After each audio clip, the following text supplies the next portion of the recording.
夫には選択的聴覚がある。洗濯物を取り込んでと言っても聞こえない。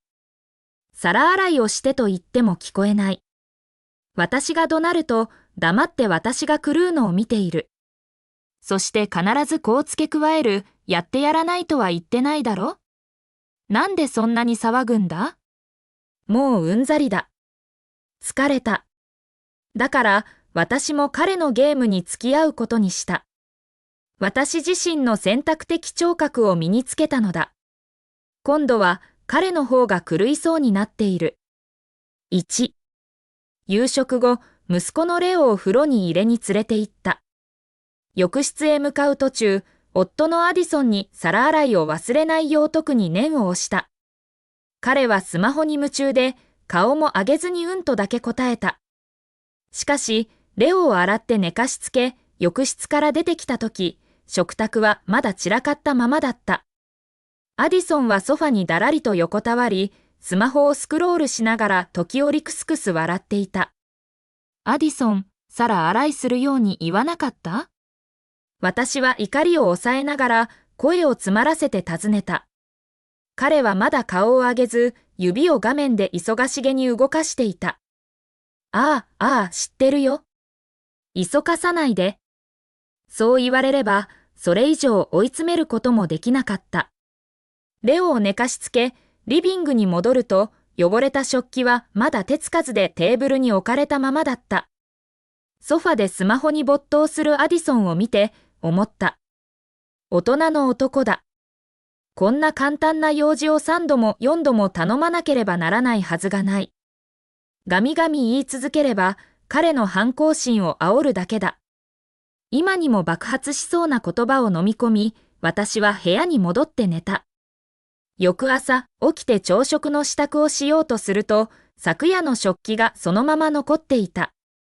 テーブルには油がベトベトに固まり、一晩経ってこびりついて、こするのも嫌な状態だ。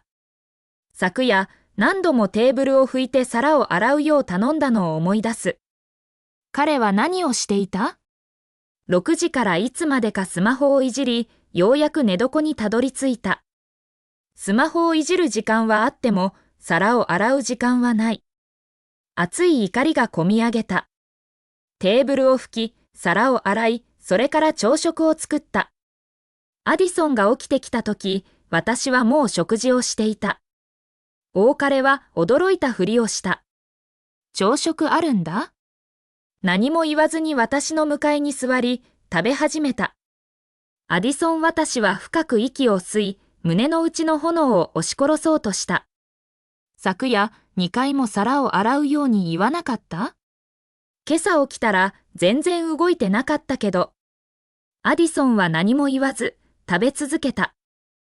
私はフォックスをテーブルに叩きつけ、彼を睨みつけた。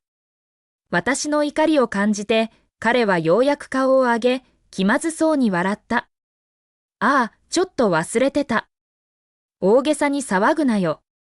心配するな彼は明るすぎる口調で付け加えた。今度はやるよ。約束する。彼の得意げで何の悩みもなさそうな顔を見て、深い無力感に襲われた。2、朝食後、立ち上がってレオを起こしに行った。テーブルを離れるとき、アディソンに洗濯機から服を取り出して干すように頼んだ。今度は彼は熱心にうなずいた。了解。昨日のことがあり、私が怒ったばかりだから、今度こそやるだろうと思った。大した仕事じゃない。複数枚だ。5分もかからない。レオに服を着せ、支度を整え、洗濯物を確認することもなく、彼を連れて出かけた。レオを保育園に預け、それから出勤した。夜、家に帰り、本能的にバルコニーを見た。干してある服はない。胸がざわついた。急いで洗濯機の蓋を開けた。案の定、今朝の洗濯物がまだ湿ったままくしゃくしゃに入っていた。一日中密閉され、酸っぱいカビ臭い匂いがした。仕方ない。全部洗い直さなければならない。アディソンが帰宅すると、ソファに倒れ込み、スマホを取り出した。リビングはバルコニーに続いており、洗濯機の音はかなりうるさいのに、彼は何も聞こえないふりをしている。洗濯機が終了を知らせるビープ音を鳴らしたとき、私は台所から叫んだ。アディソン、洗濯終わったよ。干してきて。沈黙。台所から首を出し、今度はもっと大きな声で呼びかけた。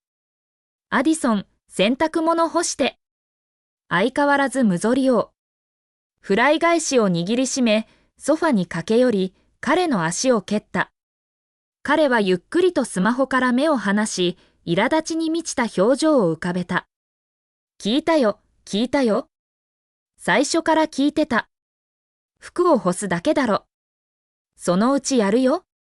そこで私は爆発した。そのうちやるだって？朝出かける前に頼まなかった？その時はやったの？帰ってきたら洗濯物が洗濯機に入ったままで臭くなってたの。わかってるの？アディソンはただ舌打ちした。忘れたんだよ。また洗えばいいだろ。大したことないよ。なんでそんなに怒るんだ。彼の無造作で取り付く島もない態度に私が大げさに騒いでいるように感じた。もう一度声を固くして言った。服を干すの忘れないで。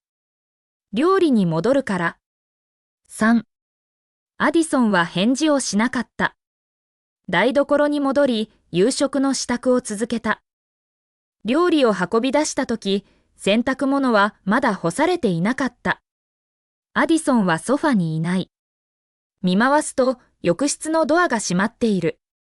なるほど。トイレに行ったのだ。もう待っていられない。自分で洗濯物を干した。アディソンがトイレから出てきたとき、服はもう干してあった。彼はにやりと私を見たが、何も言わずに食卓に座り、食べ始めた。彼の動画の音が爆音で流れ、小さなアパートに響き渡りながら、彼は食べながら見ていた。レオはまだ3歳で、何にでも興味津々の年頃だ。アディソンがスマホを見ながら食べているのを見て、私を見た。ママ、パパは食べながらスマホ見ていいの？僕はダメなの？子供をしつける最良の方法は手本を示すことだと知っている。だから静かに言った。アディソン、食事に集中してよ。スマホしまって。アディソンは反応せず、親指でスクロールを続けている。声を大きくした。アディソン、スマホしまいなさい。相変わらず無ぞりを。深く息を吸い、部屋中に響き渡る声で叫んだ。聞いてるの？言ったこと聞こえた？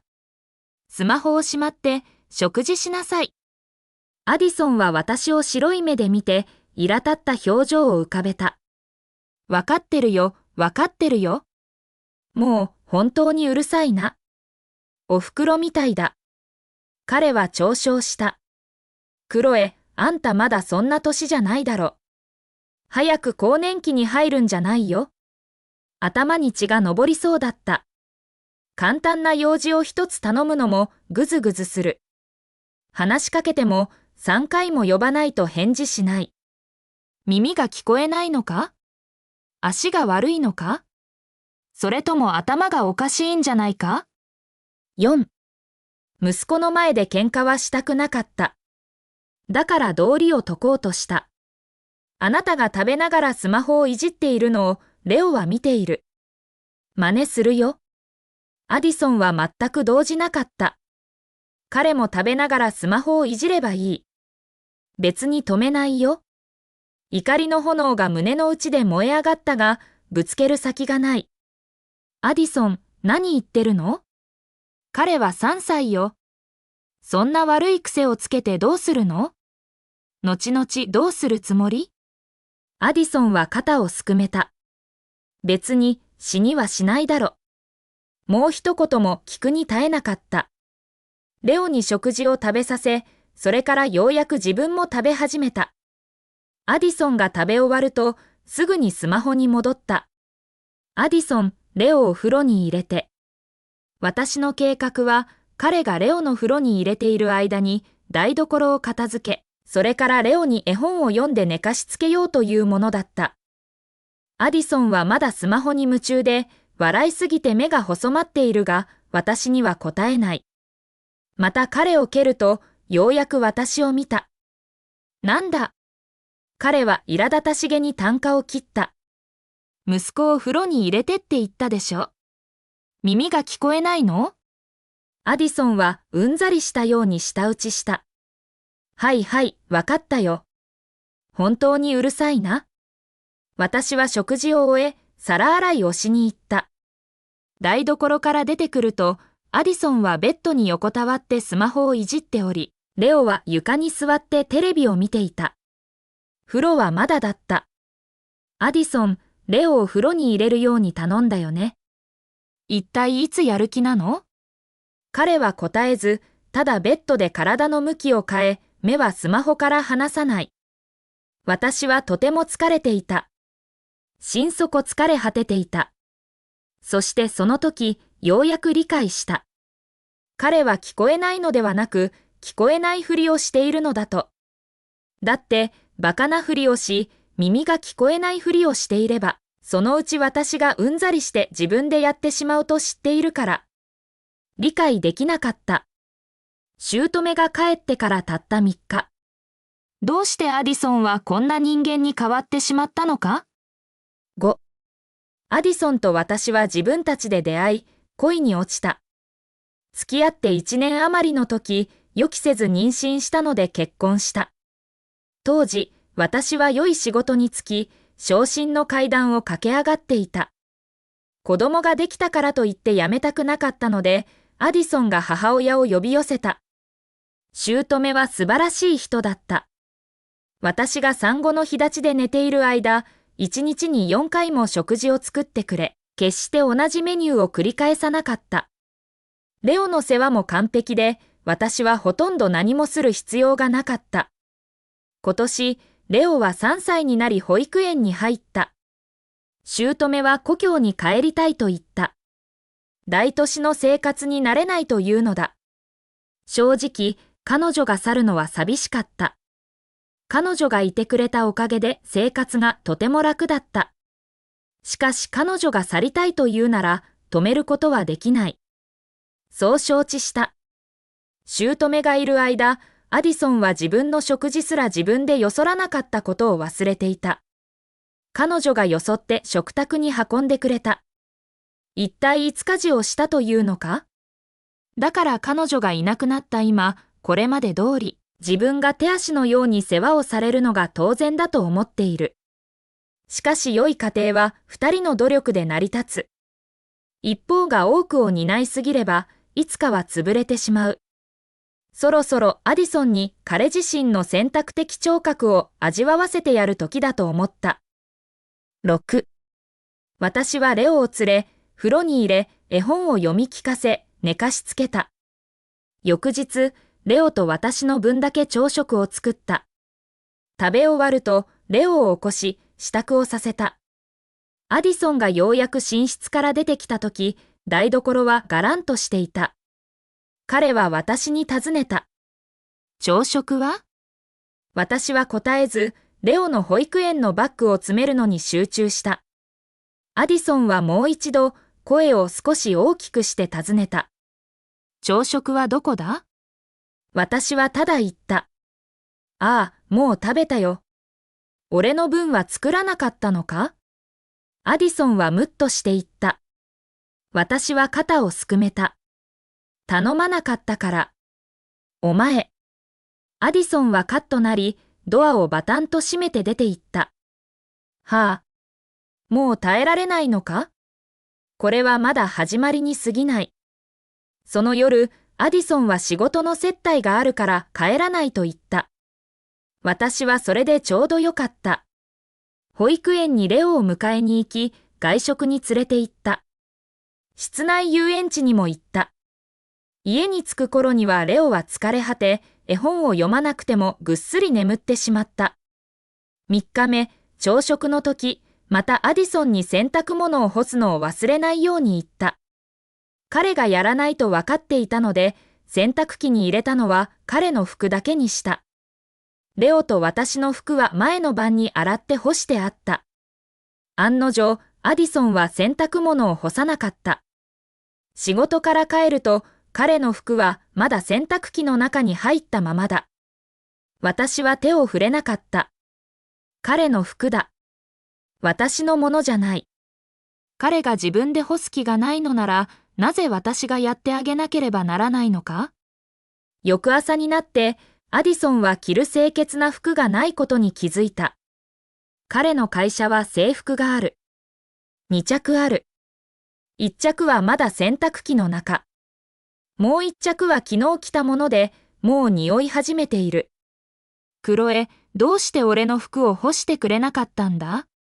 彼は怒気を帯びて尋ねた。私は眉を上げた。昨日の朝、干すように言わなかった？やらなかったの？アディソンは言葉に詰まった。前回のように私が干してない洗濯物を見て、洗い直し、干してくれると思い込んでいたに違いない。私が彼を甘やかすのをやめ、洗濯機に一日一晩入れっぱなしにすると予想していなかった。アディソンがようやく服を取り出したとき、悪臭にのけぞった。クロエ、わざとだろ？この前、俺が干すのを忘れたとき、お前はすぐに気づいただろ。今回はわざと一日中入れっぱなしにしたんだな。これほど厚かましい人に会ったことがない。そっちこそと私は言い返した。わざと干さなかったんじゃないの？お前がやらなくても、俺がやると思ってやらなくていいって決めたんだろ。非を悟り、アディソンは昨日着た汚れた制服を着て、仕方なく出勤した。7. この2日、3日で、アディソンもようやく懲りるかと思った。しかしその後、アディソンと彼の友人の一人との会話を耳にした。もうほんと嫌になった。ちっぽけなことばかりで、いつも彼女に小言を言われる。彼女が料理したら、俺が皿を洗わなきゃいけない。彼女が皿を洗ったら、俺が息子を風呂に入れなきゃいけない。彼女が洗濯したら、俺が干さなきゃいけない。なんでだ？そんなちっぺけなこと、俺がやらなきゃいけないのか？彼女が自分でやればいいだろ？母親がいたときは、一度も何もするように言われなかったのに。電話の向こうで友人が何と言ったかは聞こえなかったが、なんであれ、アディソンをさらに怒らせただけのようだった。やってみたことがないと思うか？前はただぐずぐずしてた。皿も洗わない、洗濯も干さない。で、どうなったかわかるか？夕食を作ってくれなくなった。自分の服とレオの服しか洗わない。マジでもううんざりだ。あの女が妊娠してなかったら、俺が結婚すると思うか？あの女と一緒になるなんて呪われてたんだ。私は書斎のドアの外に立ち、彼の愚痴の一言一言を聞いた。拳を強く握りしめ、指の関節が白くなった。そういうことか。私と結婚したのは妊娠したからだけだった。そして私は愚かにも愛のためだと思い込んでいた。特に姑が素晴らしい人で、典型的な嫁姑の争いも一切なかった。だから夫との関係も問題ないと思い込んでいた。アディソンが本当はこんな風に思っているとは夢にも思わなかった。真実は、彼は最初から自分が何をしているかよくわかっていた。わざとやっていたのだ。そこまで私を軽蔑しているのならもう別れ時なのかもしれない。